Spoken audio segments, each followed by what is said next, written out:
उनको समझ आना चाहिए था कि ऐसी सरकार देश ने चुनी है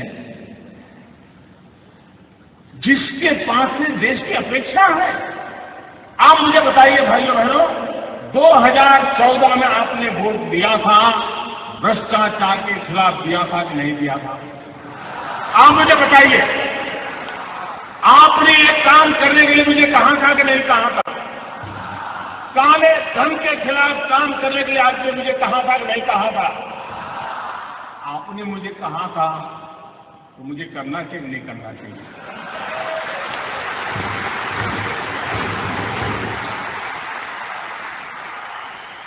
आप मुझे बताइए, आपने जब मुझे ये करने के लिए कहा था तो आपको भी पता था कि ये काम करूंगा तो थोड़ी तकलीफ होगी, पता था कि नहीं था? ऐसा तो नहीं था कि बस आपको ऐसे ही मुंह में पता आ जाएगा, ऐसा तो नहीं था ना? सबको मालूम था। ये सरकार बनने के तुरंत बाद हमने एक सुप्रीम कोर्ट के निवृत्त न्यायमूर्ति के नेतृत्व में स्पेशल इन्वेस्टिगेशन टीम बनाई, SIT। दुनिया में कहां कहां ये कारोबार चल रहा है, इस पर ये टीम काम कर रही है और हर 6 महीने वो सुप्रीम कोर्ट को रिपोर्ट कर रही है। ये काम पहले वाली सरकारें टालती रही थी, हमने किया। अपने यहां कहावत है, पुत्र के लक्षण पालने में। जब मेरी पहली कैबिनेट में पहले ही दिन ऐसा बड़ा कड़ा निर्णय करता हूं तो पता नहीं था कि मैं आगे करने वाला हूं। मैंने छुपाया था क्या? कुछ नहीं छुपाया मैंने। हर बार मैंने ये बात कही है और आज मैं आपको इसका ब्यौरा दे रहा हूं। देश मुझे सुन रहा है। मैंने देश को कभी अंधेरे में नहीं रखा है, मैंने देश को कभी गलतफहमी में नहीं रखा है। खुल करके बात कही है और ईमानदारी से।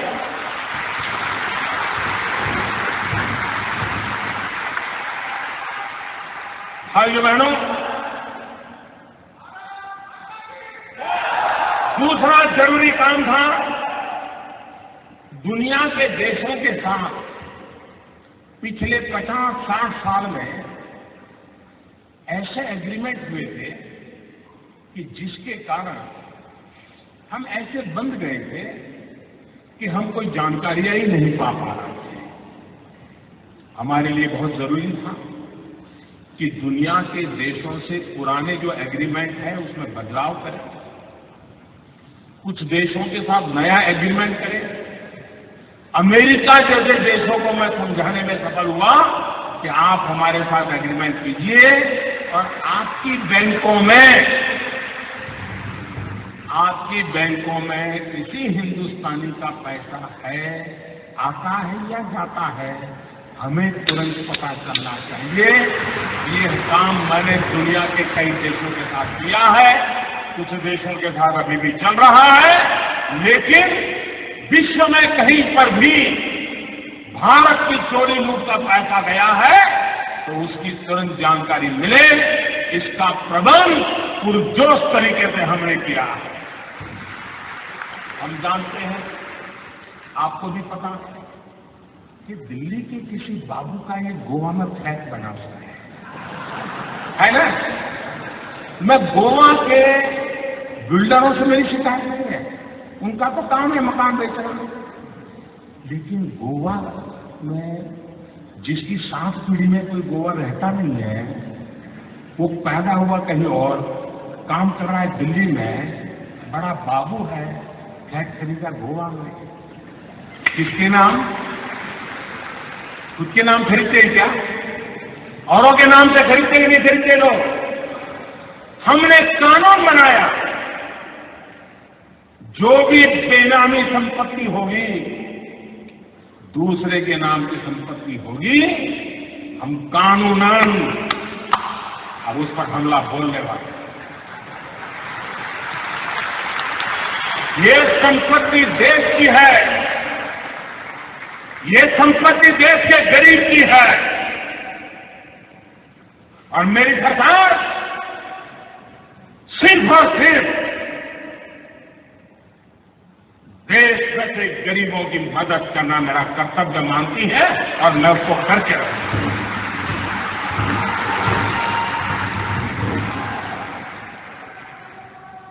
हमने देखा है घर में शादी हो, ब्याह हो, काम हो, ज्वेलरी खरीदते हैं,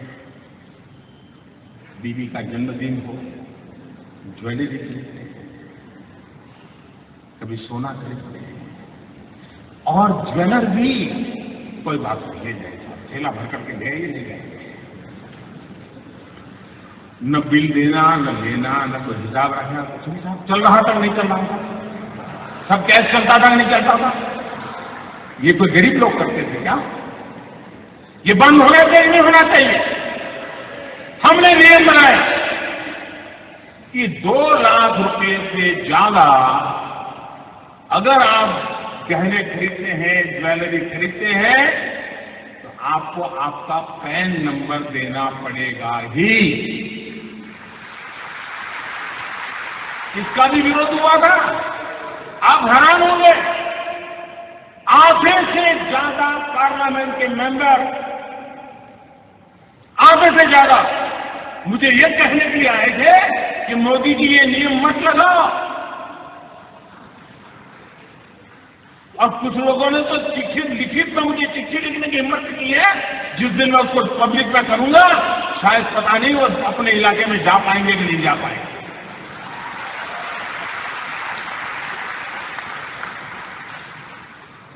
अगर आपके पास पैसे हैं, आप सोना ढलना खरीदते हैं, हम इतना ही कहते हैं कि आपका जो इनकम टैक्स का पैन नंबर वो लिखवा दीजिए, पता तो चले कौन लेता है, पैसा कहां से आता है, कहां जाता है। भाइयों बहनों, ये 70 साल की बीमारी है और मुझे 17 महीने में मिटा गई।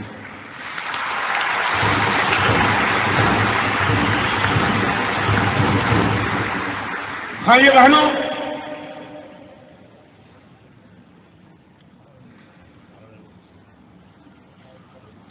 हमने एक और काम किया, पहले की सरकारों ने भी किया। ये जो ज्वेलर्स है, क्योंकि ज्यादातर हमारे यहां सोना वगैरह की बात कर रहा, उन पर कोई एक्साइज ड्यूटी नहीं है। पहले सरकार ने लगाने की कोशिश की, बहुत कम लगाई थी, लेकिन सारे ज्वेलरों की संख्या बहुत कम है। एक गांव में 1-2 ही होते हैं, बड़े शहर में 50-100 होते हैं, लेकिन उनकी ताकत बड़ी गजब है साहब। अच्छे अच्छे एमपी उनके जेब में होते हैं।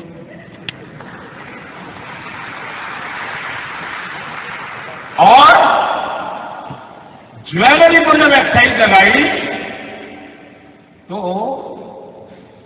मेरे को इतना दबाव आया, एमपीओ का दबाव, डेलीगेशन, हमारे परिचित, साहब ये तो सब इनकम टैक्स वाले लूट लेंगे, ये तो तबाह कर देंगे, ऐसे ऐसे बताते थे। मैं भी डर गया, यार मैं ये करूंगा पता नहीं क्या हो जाएगा। मैंने कहा ऐसा करो, 2 कमेटी बनाते हैं, वार्ता करेंगे, चर्चा करेंगे। सरकार की तरफ से उनको भरोसा था, एक एक्सपर्ट कमेटी बनाई। पहले वाली सरकारों को ये प्रयास वापस लेना पड़ा था, शाम में ईमानदारी से देश चलाना चाहता, तो मैंने वापस नहीं लिया। मैंने ज्वेलरों को विश्वास दिलाया, कोई आपसे ज्यादती नहीं करेगा, और अगर कोई इनकम टैक्स वाला ज्यादती करता है, आपने मोबाइल फोन से उसका रिकॉर्डिंग कर लीजिए, मैं उसके खिलाफ काम करूंगा। ये कदम हमने उठाया। जिनको पता हो, ये सारा देख करके समझ नहीं आता था क्या मोदी क्या करेगा आगे। लेकिन अगर आप अपनी दुनिया में इतने मस्त थे कि और पॉलिटिकल पार्टी की तरह ये भी आकर के चला जाएगा, मैं भाइयों बहनों कुर्सी के लिए पा डालेंगे।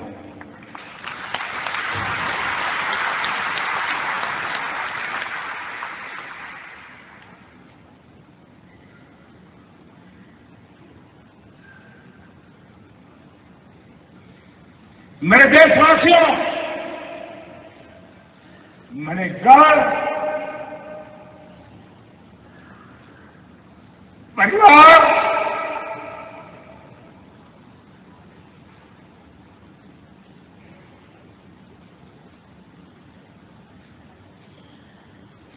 सब कुछ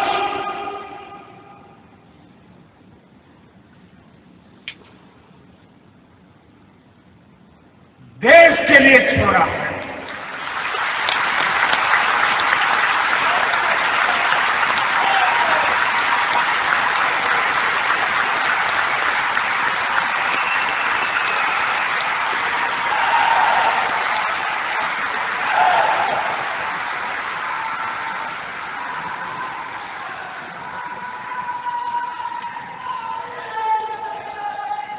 हमने दूसरी तरफ ये भी जोर लगाया,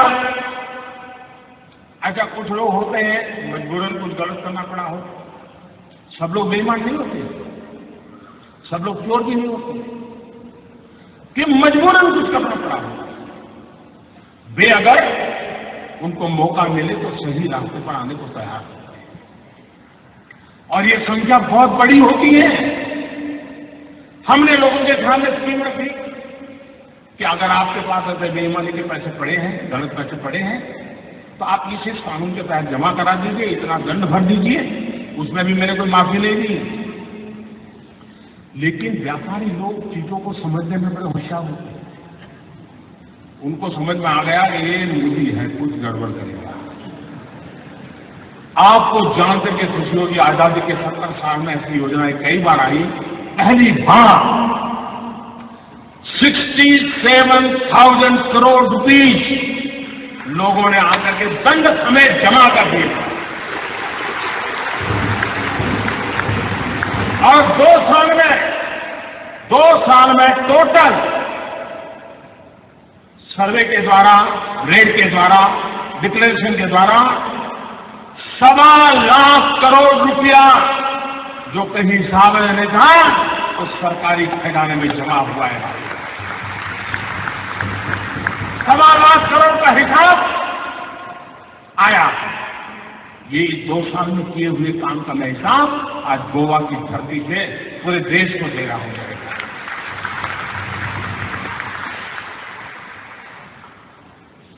उसके बाद हमें मालूम था मुझे क्या करना है। हमें जनधन अकाउंट खोले। जब मैं ये स्कीम लेके आया था तो मेरी कैसी मजाक हुई थी, पार्लियामेंट में भाषण कैसे हुई आपको याद होगा।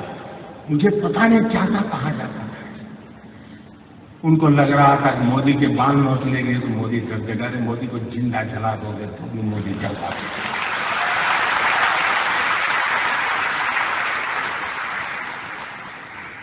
उसके बाद हमने प्रारंभ में आकर के एक काम लिया, प्रधानमंत्री जनधन योजना के द्वारा गरीब से गरीब का बैंक अकाउंट खोला। उस समय लोगों को समझ नहीं आया कि मोदी बैंक अकाउंट खोला तो रहा है। अब लोगों को समझ आएगा ये बैंक अकाउंट का क्या फायदा होने वाला है। करीब 20 करोड़ से ज्यादा लोग गरीब लोगों के बैंक अकाउंट खोले और हिंदुस्तान में अमीर लोगों के जेब में बटवे में भांति बैंक तो क्रेडिट और डेबिट कार्ड होते हैं। गरीब तो बेचारा सोच ही नहीं सकता था ऐसा भी कोई कार्ड होता है, कार्ड से मिल जाता है, कुछ पता नहीं था। भाइयों बहनों, प्रधानमंत्री जनधन योजना के लिए बैंक के खाते खुले तो नहीं, इस देश के 20 करोड़ लोगों को हमने रुपए कार्ड दिया है, डेबिट कार्ड दिया है और ये आज से 1 साल पहले किया हुआ है।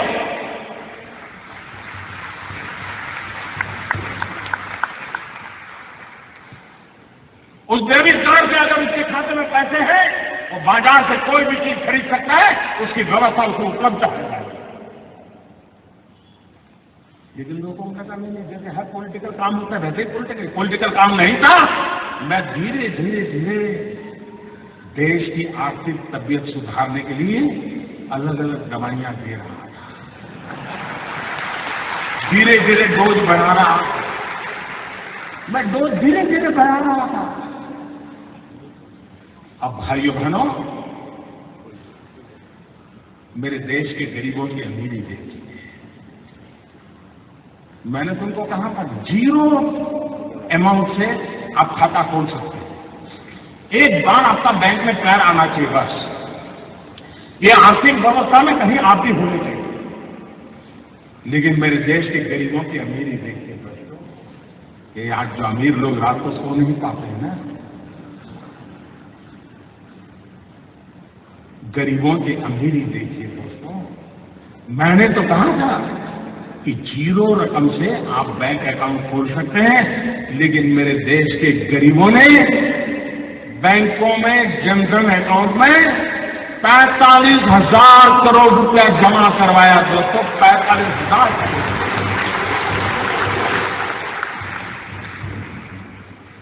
ये देश के सामान्य मानवी की ताकत को हम पहचाने। 20 करोड़ परिवारों को रुपए काट दिया,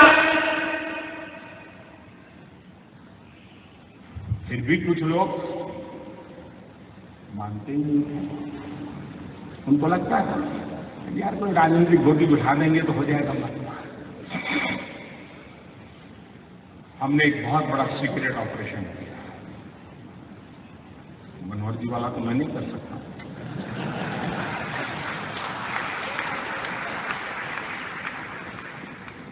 दस महीने से काम पे लगा रहा।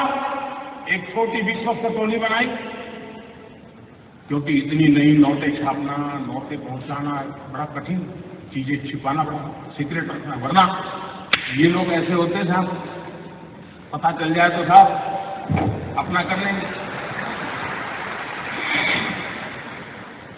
और 8 तारीख रात 8 बजे देश का सितारा चमकाने के लिए एक नया कदम उठा दिया। और मैंने उस रात को भी कहा कि इस निर्णय से तकलीफ होगी, असुविधा होगी, कठिनाइयां होगी, ये मैंने पहले दिन कहा।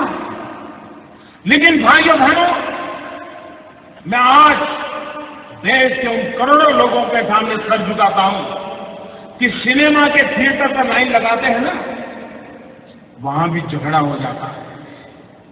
मैं देख रहा हूं पिछले 4 दिन से हजारों लोग पैसों के लिए कतार खड़ा के गए हैं, लेकिन हर एक के मुंह से एक ही आवाज आ रही है कि ठीक है, मुसीबत हो रही है, तकलीफ हो रही है, पैर दुख रहे हैं, लेकिन देश का भला हो। मैं आज सार्वजनिक रूप से बैंक के सभी कर्मचारियों का अभिनंदन करता हूं।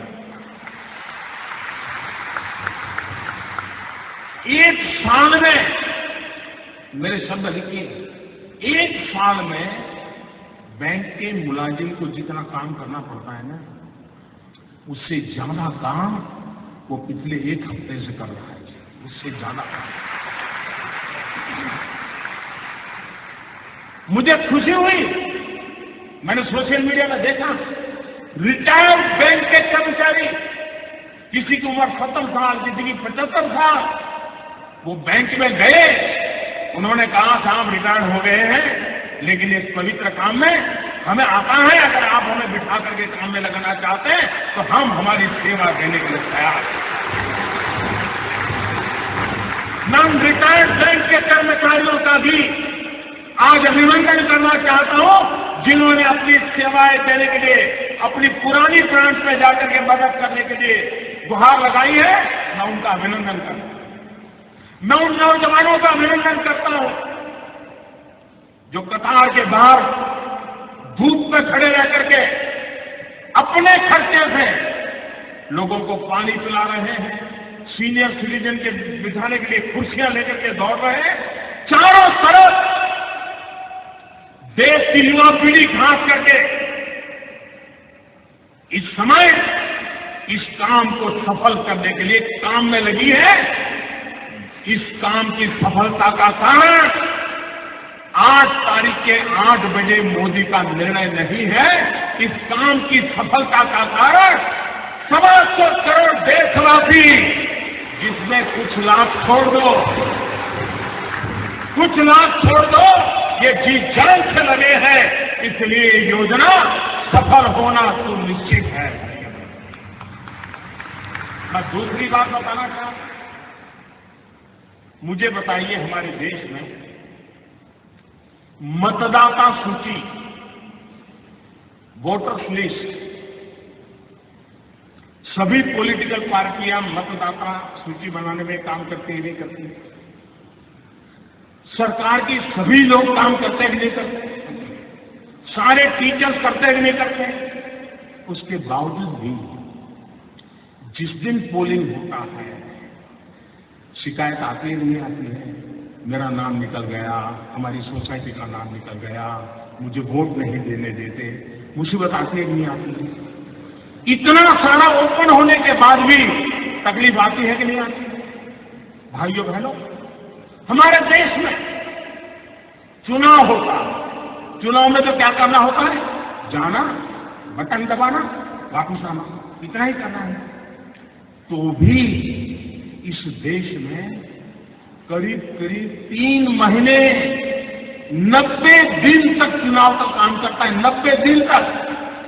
और उसमें सारा पुलिस तंत्र, सीआरपीएफ, एसआरपी, बीएसएफ, गवर्नमेंट का हर मुलाजिम, पॉलिटिकल पार्टी के करोड़ों कार्यकर्ता, सब लोग 90 दिन तक दिन रात मेहनत करते हैं, तब जाकर के हमारे जितने बड़े देश का चुनाव संपन्न होगा। 90 दिन लग जाते हैं।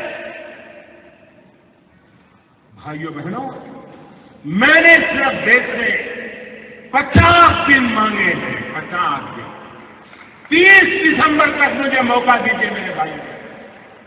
अगर 30 दिसंबर के बाद कोई मेरी कमी रह जाए, कोई मेरी गलती निकल जाए, कोई मेरा गलत इरादा निकल जाए, आप जिस चौराहे में मुझे खड़ा करेंगे, मैं खड़ा होकर के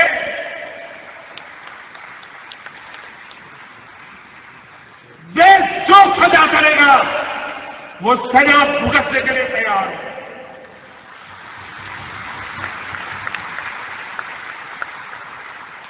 लेकिन मेरे देशवासी,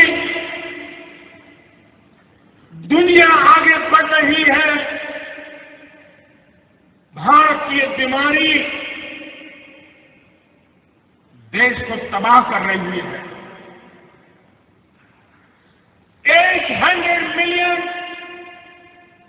65% 35 से कम उम्र वाले नौजवान, उनका भविष्य दांव पर लगा हुआ।